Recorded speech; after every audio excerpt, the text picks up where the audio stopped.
ఇంటి పక్కకు 10వ తరగతి చదివే పిల్లగాడు ఉన్నాడు. ఆడెప్పుడన్నా ఎదురుపడ్డాడనుకో, ఒరే తమ్మా ఎట్లా చదువుతున్నావురా అని అడిగితే, అక్క నీ వాట్సాప్ నంబర్ నాకు పంపియు, నేను దానికి మెసేజ్ పెడతా అని చెప్పి వెళ్ళిపోతున్నాడు. ఇక సాఫ్ట్వేర్ కంపెనీలో జాబ్ చేసి ఒక దోస్తున్నది నాకు. దాన్ని కూడా ఎట్లున్నవే అని అడిగిన, ఇగో గిట్లున్నా అని వాట్సాప్లో ఫోటోలు పంపించింది.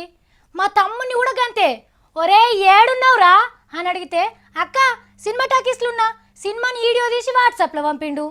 ఇంకో దోస్తును కూడా, ఏడున్నవే టైం అయిపోయింది ఎప్పుడు వస్తావే అంటే వాట్సాప్లో లొకేషన్ షేర్ చేసి ఇక్కడున్నా కమ్మింగ్ విత్ ఇన్ పావు గంట అని మెసేజ్ పెట్టబట్టే ఎవరిని ఏది అడిగినా వాట్సాపే అంటున్నారు.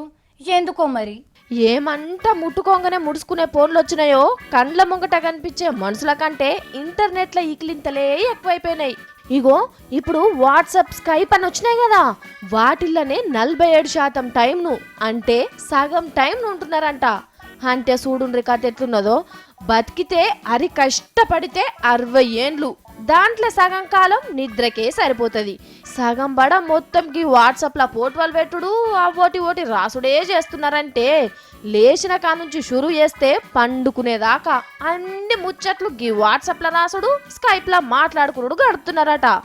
ఏరే దేశ పొల్లేవలో అన్ని ఊళ్ళలో తిరిగి చూస్తే గీ ముచ్చట బయటపడ్డదట. ఫోనున్న ఏ పోరగాన్ని చూసినా వాట్సాప్లో తలకాయ పెట్టే ఉంటున్నారట. మరి పబ్లిక్ అందరూ చదువు సంధ్యలు లేనప్పుడు ఏం చేస్తారు?